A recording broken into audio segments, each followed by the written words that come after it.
The mistletoe margarita, the Scrooge driver, the North Pole punch. The holidays call for cocktails, so get everything you'll need for them delivered with Drizzly, the go-to app for drink delivery. So, what's it gonna be? Classics like Bullet Bourbon, Don Julio Reposado, or Kettle One, or maybe something new. Find it all on Drizzly, where you can get beer, wine, and spirits delivered for any holiday festivity. Download the Drizzly app or go to drizzly.com. That's DRIZLY.com today. Must be 21 plus, not available in all locations. Looking for a fun way to win up to 25 times your money this basketball season? Test your skills on Prize Picks, the most exciting way to play daily fantasy sports. Just select 2 or more players, pick more or less on their projection for a wide variety of stats, and place your entry. It's as easy as that. If you have the skills, you can turn $10 into $250 with just a few taps. Easy gameplay, quick withdrawals, and injury insurance on your picks are what make Prize Picks the #1 daily fantasy sports app. Ready to test your skills? Join the Prize Picks community of more than 7 million players who have already signed up. Right now, Prize Picks will match your first deposit up to $100. Just visit prizepicks.com/get100 and use code GET100. That's code GET100 at prizepicks.com/get100. For a first deposit matchup to $100. Prize Picks, daily fantasy sports made easy.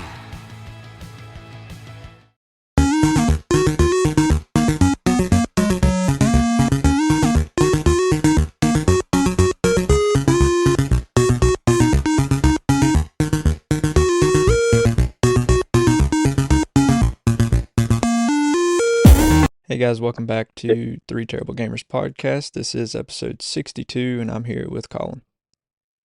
Hey guys. Feeling a little rough today, just sore throat and sinus infection and stuff. So if it sounds different, that's probably why. But we'll go ahead and start into last week's topics. Fortnite Chapter 1 map is making a comeback. Yeah, it made a comeback at the time of recording yesterday on November 3rd. I didn't really see anything for how long it was going to last. I don't know if it's like one of those LTMs for the limited time modes, or if it's fair for stay and just have like a special setup just for that map itself. I think in mine it has like an explanation for it. So basically it says it's going to be like a weekly thing. Like every week we'll have a new map from the past. Okay. Yeah, I didn't show up on mine for that, so I'm guessing they're going to go from like, because obviously the map changed a little bit per season, not necessarily even sometimes per season, sometimes they change it a little bit. Yeah, I was going to say per season, but the seasons are inside of chapters. Right. What, there's usually about seasons or whatever on Fortnite area for 10. Yeah. It's usually they have a chapter run a couple years or so. Okay, so in that case, it makes sense, but still per week, that's still pretty often. Do per chapter. Yeah, that's going to be pretty often, and of course, like I said, I mean, I guess that does technically make it a limited time mode situation.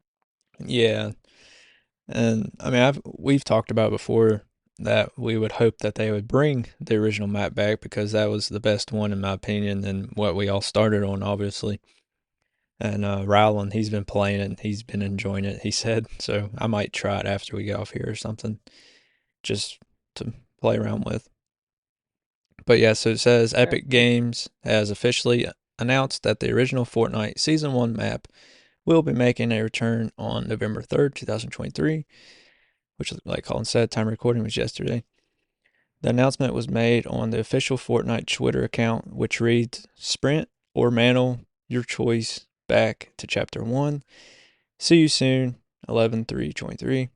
According to the previous rumors, the return of the original map is a part of a time corruption, which will see a new season map each week, it's claimed. For more context, user Winzo said that every week we'll have a new season. To explain further, since time will be running faster, every week we'll have a new season, and I'm assuming gameplay elements and map changes from those seasons.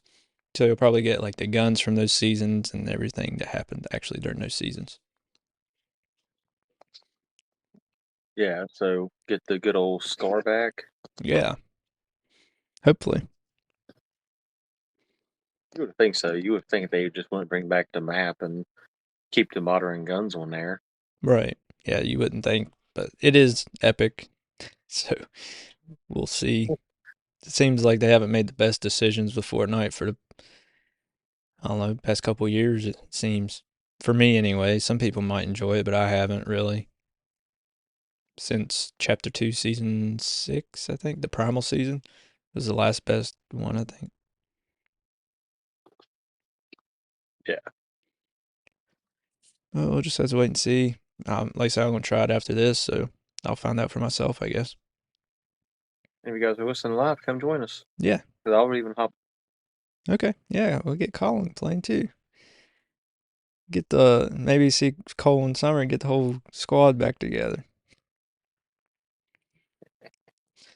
All right, moving on. Mario Wonder is the fastest selling game in Europe.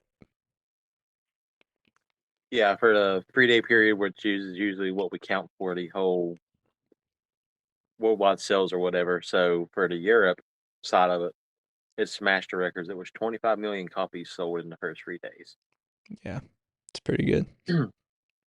Which is insane because outside of America and Japan, usually like Nintendo fades, which of course I know it's creeping up on best sold console of all time slowly, Yeah, but still, just to see that it got pretty much shattered in Europe is amazing to me. Because, like I said, usually you expect a bunch of sales out of the United States and Japan, yeah, but for Europe to be on that list of most sold sort of thing, which I guess technically that is a double-edged sword in itself. Because obviously, if they don't typically get that many games, I mean, I know they get every game that we get, but typically they don't buy as much as what we do. right.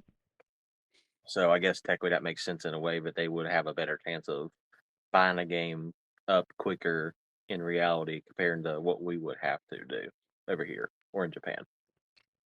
Yeah, because they're not as big of a gaming, country or continent, I guess, as we are over here. Technically, I guess. Yeah. But yeah, it's pretty impressive. But yeah, it says in its first 3 days on sale, Super Mario Bros. Wonder has become the fastest selling Super Mario game ever in Europe. And then they said a huge thanks to everyone who helped make this a wonderful launch. So yeah, that's pretty good. I never thought that a 2D Mario game would do that. I mean, I knew it would sell good, but I didn't know it'd sell that good. I mean, I know it makes sense to sell better than Odyssey because Odyssey came out in 2018 when the Switch was less than a year old. And so, or maybe a little over a year old. I don't remember exactly when in 2018 it launched. It might have been after March. But anyway, it was around a year old when that game came out. So there's definitely a lot more Switches out there. So I understand that it is going to sell more than Odyssey, but still, it being a 2D Mario game, I didn't think it'd be this big of a difference. No, but as we've mentioned before, it's been a while since we got a true 2D Mario that wasn't a reskin or just a rename for a different console porting over. Yeah, it's been a really long time. And They a decided lot of to people seem to like it more than the new Super Mario Bros. Series. And it has more life to it and more emotions, I guess, to it. It's good. It's a good game. Yeah, and that was the thing on the developers' end too, because unlike the new Super Mario Bros. Series, they didn't have a deadline. Like Widow and Nintendo was just like, right here's what we got, right here's what it's just a 2D Mario game. They was like, we're going to give you guys complete free reign on ideas and stuff, and then just pretty much make your ideas happen. So, and then like I said, they didn't have a timestamp on it. So finally, over the years, they was able to perfect it down to what they all liked and combined together. So they pretty much, I'm going to call this the Link's Awakening of the Mario series for right now, because that's what Link's Awakening was too. It was, More like a which of course I side think project. Yeah, it was like a pretty much a side project. It turned into a bigger deal because, like I said, the research that I'd done showed that it didn't have no time limits, no nothing. It was just whenever you guys get done with it, you get done with it, and then you'll work out all the bugs and stuff after that. Yeah. Granted, I think that it was done in 2020, but they done the same thing with what they done with Tears of the Kingdom, and they just went through and they started piecing everything together, story wise and everything else, and been testing out all the bugs before they finally released it 3 years later. Right. Well, and I think even it's been out what 2, 3 weeks at this point, and there still hasn't been another update for it. It's still in 1.0. There's not been another update for it since it's released. That's how bug free it was when it released. Because usually a game releases and you get an update that day or the day after that to fix some bugs, but there still hasn't been an update to fix anything in it yet. Yeah, and that's saying something because I mean, shoot, even speedrunners at this point still haven't figured out a way to truly break the game either, which is usually the community that winds up breaking it more than anybody else. Right. And I mean, that's just saying how good the development team did on this game, perfecting it and making sure everything is right and there's no glitches or anything. That's a good job for them. Like I built yet again, if you have that much time to work on, you would expect something like that too, because Tears of the Kingdom had a deadline per se. Yeah, it They did. had, you know, had to start rolling out with, like I said, this Mario Wonder. They didn't have nothing like that. It was just when you guys are done with it, you're done with it, and we'll piece it together when you're done. And Tears of the Kingdom too, even though it did have a deadline, they still spent a year getting bugs and things out. And when it released, it didn't have any game breaking bugs or anything. Yeah, it had duplication glitches, but that's not game breaking. That actually helps players. I mean, I still haven't updated mine, so I still have that. So Yeah. yeah, so good job for Mario Wonder team. All right, Ark Survival Ascend reviews. Yeah, I didn't even know they was making an upper art game in the first place, but yeah, they did. It got a 6 out of 10 on 6 out of 10 on Steam. Uh, Arc Evolved only got a 70 on Meta. Wait, hold on. I didn't even look up the shit for Metacritic. I don't even think they had a Metacritic score up It, whenever it's I done still it. it's still saying to be determined. Okay, that could be why then. But so 6 out of 10 on Steam. I'm not saying that Metacritic's going to be much different than Steam because usually they're relatively close. Yeah, I mean, they're within 10 usually, so I could imagine it being, within 20, go one way or the other for Ascend from what your Steam is. So it could be a 50 to 70 yeah, on Metacritic, yeah. I see it which, being more like I of a said, Arc 70. yeah, because Arc Evolved got a 70, Yeah, which I'm gonna assume it's probably gonna wind up being a 66 or 67. But on pretty much every other rating site that's not Metacritic and Steam had about a 7.7 on most other sites. So it's every site thinks it's good, but like I said, the two main ones, they're one's still to be determined. So it's either that bad or that just no one's decided to go in there and clock in on it yet. right. Yeah, and Ark, Time will tell. Ark's just that type of game. I mean, it doesn't mean it's a bad game if it gets a 60 or a 70. It's just not that type of game that it's just going to blow everybody away and you know, it's not going to get an 80 or a 90 on Metacritic or anything. It's just not. It's not that type of game. But it is a fun game. The first one was anyway. I liked it. It did have issues, but it was still fun. Taming dinosaurs, making forts, going against other people and clans and stuff. It was fun. But Yeah, I never played it. you never played it? It's good. It's on Game Pass. I played it. I played it for probably 15 minutes at Robert's house. I couldn't get into it. It takes a minute. And it's a time consuming game, like building your fort and make sure nobody can get in, make sure no dinosaurs can destroy it or anything. It takes a long time. It takes several hours. But Because to me, it seems like an advanced version of Turok. pretty much. And I think that's why I liked it so much because I loved Turok Evolution on the GameCube back in the day. We played it a lot. But Yeah, that was one M raid. Definitely allowed to play. yeah. It was fun. But yeah, so mine's just Steam based because I seen there's a lot of issues with it, so I was just gonna give everybody a heads up. So it says Ark Survival Ascended is facing a surge of negative reviews on Steam due to numerous issues, including crashes and game instability. Players are experiencing server issues and performance-related problems such as severe lag and poor frame rates, even on the lowest graphic settings. While the game has received criticism, some positive reviews acknowledge that it represents an improvement, and anticipation remains high for future updates to address these issues.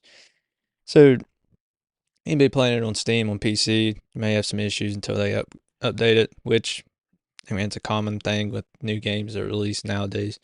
So, it took them, I mean, the Switch version was really, really graphically bad for a long time. And when I first played it, it was really bad. I mean, it was still fun, but the graphics sucked.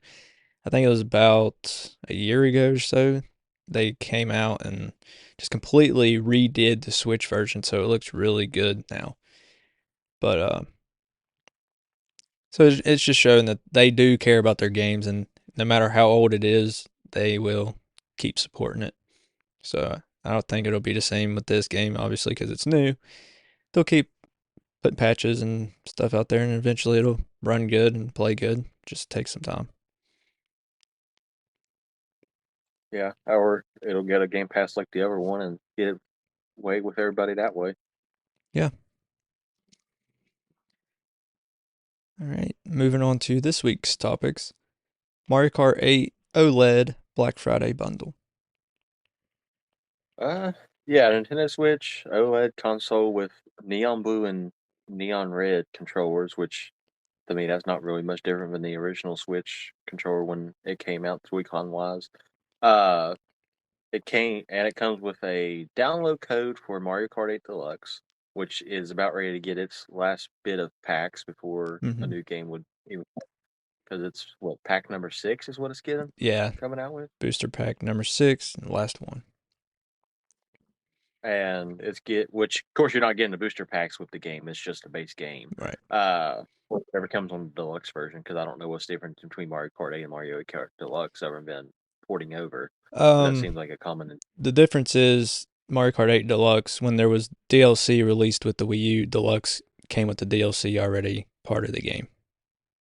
So you got probably 1 or 2 packs on. Well, you didn't get any extra courses. You just got extra characters and stuff like that, like Link and Animal Crossing and crossovers like that. Gotcha. So characters, not maps. Right.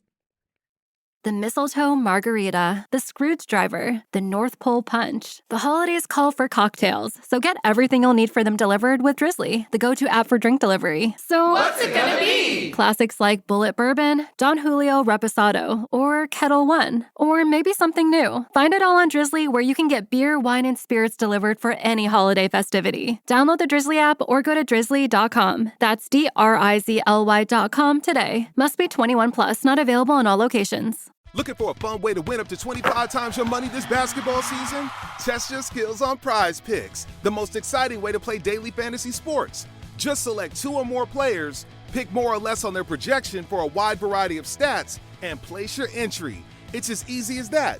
If you have the skills, you can turn $10 into $250 with just a few taps. Easy gameplay, quick withdrawals, and injury insurance on your picks are what make Prize Picks the #1 daily fantasy sports app. Ready to test your skills? Join the Prize Picks community of more than 7 million players who have already signed up.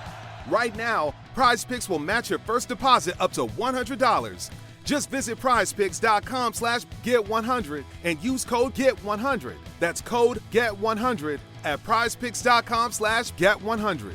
For a first deposit match up to $100. Prize Picks, daily fantasy sports made easy. Looking for a fun way to win up to 25 times your money this basketball season? Test your skills on Prize Picks, the most exciting way to play daily fantasy sports. Just select 2 or more players, pick more or less on their projection for a wide variety of stats, and place your entry. It's as easy as that. If you have the skills, you can turn $10 into $250 with just a few taps. Easy gameplay, quick withdrawals, and injury insurance on your picks are what make Prize Picks the #1 daily fantasy sports app. Ready to test your skills? Join the Prize Picks community of more than 7 million players who have already signed up. Right now, Prize Picks will match your first deposit up to $100.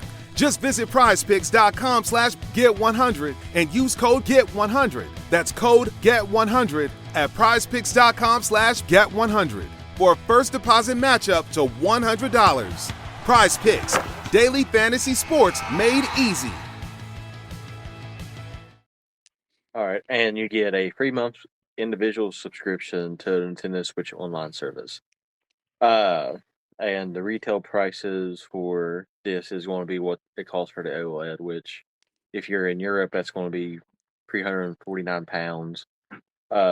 In France, it'll be €310.49, and for us and the UK specifically, it's going to be $349. Oh, no, my bad. It's going to be $349.99 for United States, so $350, and then it's going to be $310 for Europe, so it's going to be £310 there.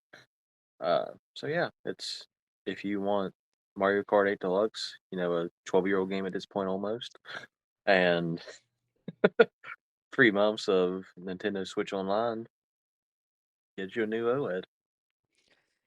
I mean, this game doesn't die because it's on the top, at least the top 10 every single week, every week. It just keeps selling and selling and selling. So that's why every single Still a $60 year, game. huh? And it's still a $60 game. Yeah. I mean, if it's selling, then why not keep it there, I guess. But it's their view on it. But I mean, every single year, Black Friday, they have a Mario Kart 8 bundle with a Switch. But this is the first time that they've bundled it with a Switch OLED. Usually it's just the V2 red box Switch that they bundle it with. But they are doing so. If you are listening and you want this, make sure you pay attention to what you're buying because they are doing a bundle with a V2 Redbox Switch. And if you want the OLED, make sure you realize it's the OLED because they are both the red and blue Joy-Con colors. So it's going to be very confusing. So you better pay attention to what you're buying. Just a heads up. It's kind of hard to miss the OLED though because it's usually in all caps. Right. Yeah. But if you're just glancing at the box, and just make sure you read the box. But the price is a little bit different too. Yeah. The price is about $50 difference. Okay. Yeah, I'll go ahead and read mine, I guess. It says, the latest exciting bundle reveal comes from Nintendo, who has something of an annual tradition when it comes to Black Friday. Although significant discounts on Nintendo consoles have been hard to find over the years, one of the most common games to appear in these bundles is Mario Kart 8 Deluxe, and that precisely what you'll be getting in the latest console bundle. It confirms that a Nintendo Switch OLED version of the popular bundle is finally on the way, releasing on November 24th, which is Black Friday. And it also comes with a white Nintendo Switch OLED model as well, not just the red and blue. But I believe the red box Switch is just the red and blue. It's not the gray Joy-Cons, as far as I've seen online. Yeah. I still love how they call them neon because they're not really even neon colors. No, they're not. I mean, they're a little bright, but they're not neon. Yeah. Oh, yeah. Let's see how much time we have. We still have plenty of time. All right. Xbox is blocking controllers. Yeah, this topic almost got me in trouble because I'm glad I do like more than one source whenever I do research these things. Because if I would just stuck with the first source, it was a fake source, and so it was definitely more comedic than what's actually happening with it. But in general, the third-party Xbox controller, if you manage to get one of those, so I guess Nintendo's version of like AAA controllers type of situation, or Power A, whatever those type of controllers are actually named. But if it's not a first party Xbox controller, it's no longer going to work. So if you had a third party controller, you probably already know this. If you listen to us, this is probably going to be old news. But if not, and you decide that this holiday season's coming up, and you decide that you're going to buy someone an Xbox controller that you like and it's going to be a third party, make sure it says Xbox on it because it's not going to work for Right. Yeah, unless it's a third-party controller licensed by Microsoft, it's not going to work anymore. Like the them. Hyperkin Xbox 360 controller, it's licensed by Microsoft, so it will work with your Series X and S still. But yeah, so Microsoft is seemingly going to block unauthorized third-party accessories and controllers from working on the Xbox Series X and S starting November 12th, which I think some has already started. So, but I guess it's going to be like worldwide November 12th. But however, Microsoft is reportedly planning on expanding its approved third-party program for controllers. First spotted by Windows Central, an Xbox owner in the UK got an error message when plugging in their third-party controller. The message read, "A connected accessory is not authorized. Using unauthorized accessories compromises your gaming experience. For this reason, the unauthorized accessory will be blocked from use on November 12th, 2023. These new blocks on unauthorized controllers might be due to Microsoft being wary of allowing accessories that would let people cheat. So what I think it is so controllers like using macros and stuff like that won't be supported anymore.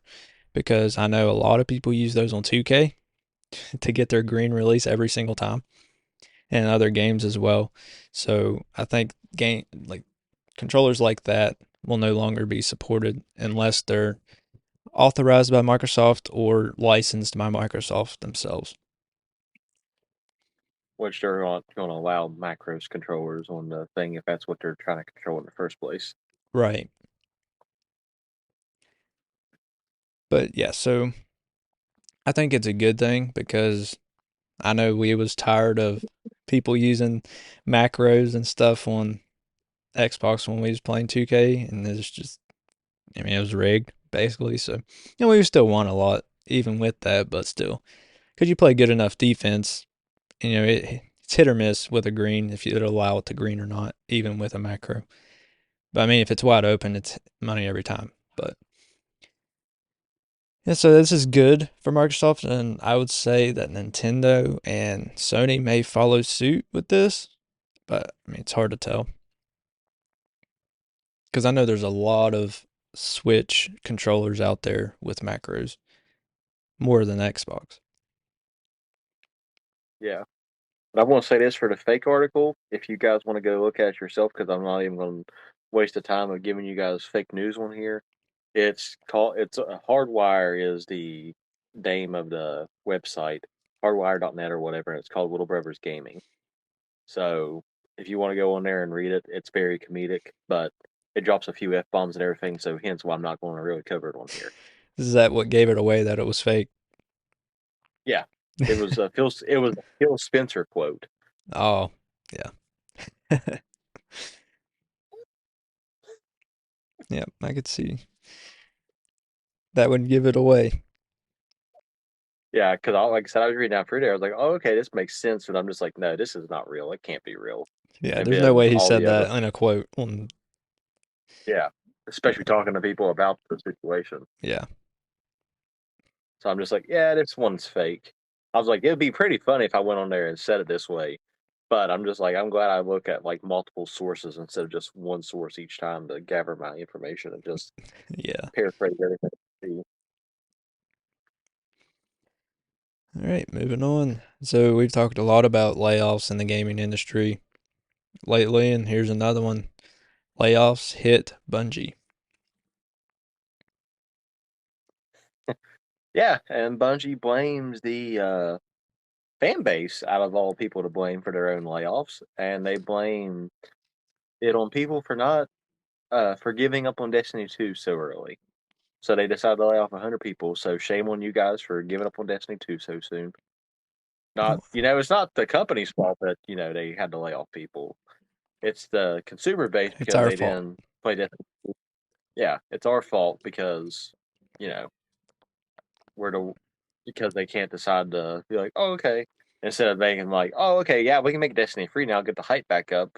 But no, Bungie believes in 10-year games that don't even Well, last that's 10 their years. fault. That's the problem right there.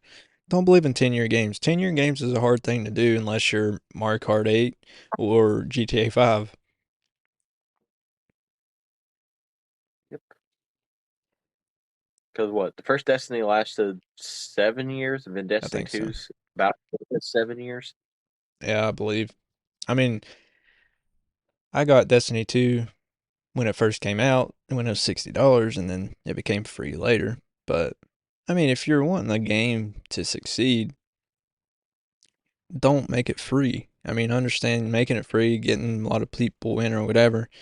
But then if you make it free, you're going to have a bunch of DLCs like they've had, which confuses people, especially if people try to follow like a timeline or the lore into the game. That confuses people which ones, chronologically ordered or whatever. Because there's a ton of DLCs for this game now. And then, it adds buying skins and crap like that. And nobody likes microtransactions in games. It's aggravating and annoying. So, I mean, it's Bungie's fault, obviously. And maybe they'll come out with Destiny 3 and try it again. Another 10-year game. We'll see. But yeah, so Destiny 2 developer Bungie has broken its silence after laying off around 100 staff members earlier this week. Well, I guess it had been last week. Well, this past week. Anyway, the studio posted a blog update that acknowledged the move and teased a major change in plans for Destiny 2's next big DLC, The Final Shape. On Monday, October 30th, Bungie laid off a sizable chunk of its staff in departments including community, QA, audio, and more. According to a report from IGN, Bungie CEO Pete Parsons cited Destiny 2's declining performance in 2023 as a cause. A report from Bloomberg noted that Bungie's upcoming projects were internally delayed as part of the move, with the final shape quietly moving to June 2024. So yeah, the Destiny 2 and Bungie have seen a lot of backlash over these layoffs because they are blaming the fan base, and something like that, you just can't blame the fan base. It's not their fault. If your game's not good or it's boring to them or they don't understand it because of all the DLCs, it's not their fault.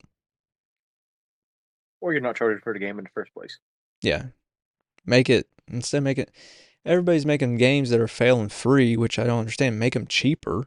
Make them $10, $15 so you're at least making a little bit of profit, but it's low enough where almost anybody can buy it if they want to.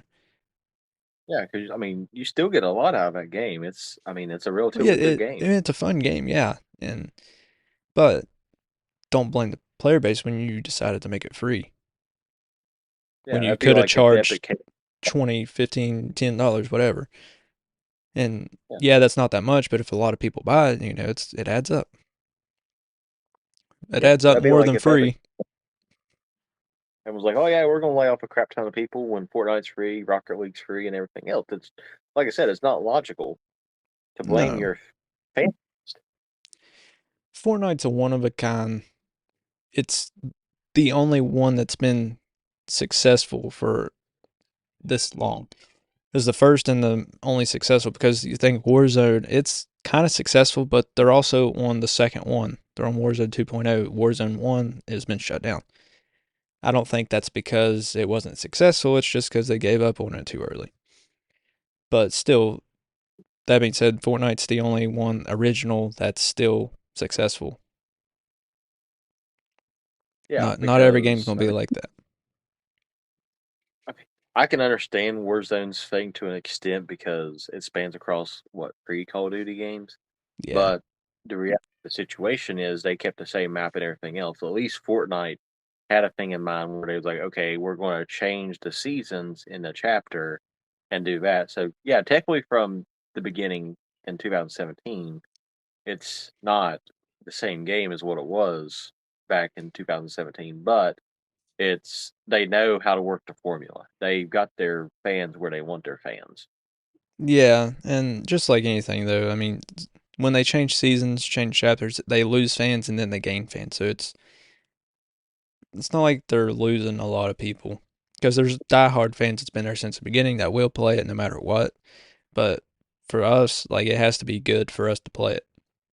So they're always going to have people play it, just how many, and it just depends. But not every game's going to be Fortnite, so people need to quit developing games thinking that they're the next Fortnite that's going to be successful for years with being free and just living off of microtransactions, because that's not the case.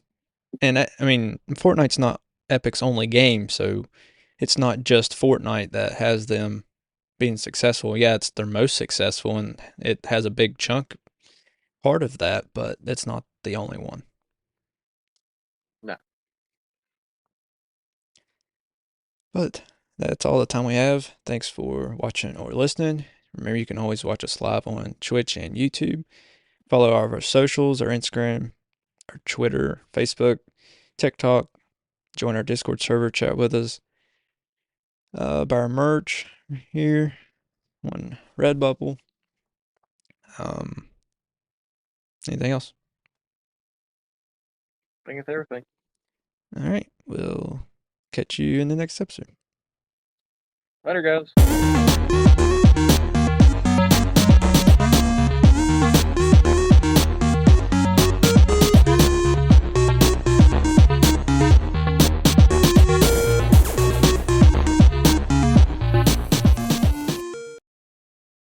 Looking for a fun way to win up to 25 times your money this football season? Test your skills on Prize Picks, the most exciting way to play daily fantasy sports. Just select 2 or more players, pick more or less on their projection for a wide variety of statistics, and place your entry. It's as easy as that. If you have the skills, you can turn $10 into $250 with just a few taps. Easy gameplay, quick withdrawals, and an enormous selection of players and stat options are what make Prize Picks the #1 daily fantasy sports app. Ready to test your skills? Join the Prize Picks community of more than 7 million football fans who have already signed up. Right now, Prize Picks will match your first deposit up to $100. Just visit prizepicks.com/get100 and use code GET100. That's code GET100 at prizepicks.com/get100 for a first deposit match up to $100. Prize Picks, daily fantasy sports made easy. If you're getting ready to do your holiday shopping at Sephora, Nike, or Neiman Marcus, make sure you head to Rakuten first. Rakuten helps you save big on whatever you're buying for the holidays. Getting gifts for friends and family? Get some cash back for yourself. Plus, save on festive home decor, party outfits, and that trip to see your fam. With Rakuten, you can earn cash back on top of the biggest sales of the season, so you get the most savings. And it's easy to use. Just start your shopping at Rakuten.com or use the Rakuten app, and you'll get your cash back payments through PayPal or check. Rakuten partners with over 3,700 stores. The stores pay Rakuten for sending them shoppers, and Rakuten shares the money with you as cash back. Join for free at Rakuten.com and get the Rakuten app. That's RAKUTEN. For the ones who get it done, the most important part is the one you need now. And the best partner is the one who can deliver. That's why millions of maintenance and repair pros trust Grainger. Because we have professional-grade supplies for every industry, even hard-to-find products. And we have same-day pickup and next-day delivery on most orders. But most importantly, we have an unwavering commitment to help keep you up and running. Call, click Grainger.com, or just stop by. Grainger, for the ones who get it done.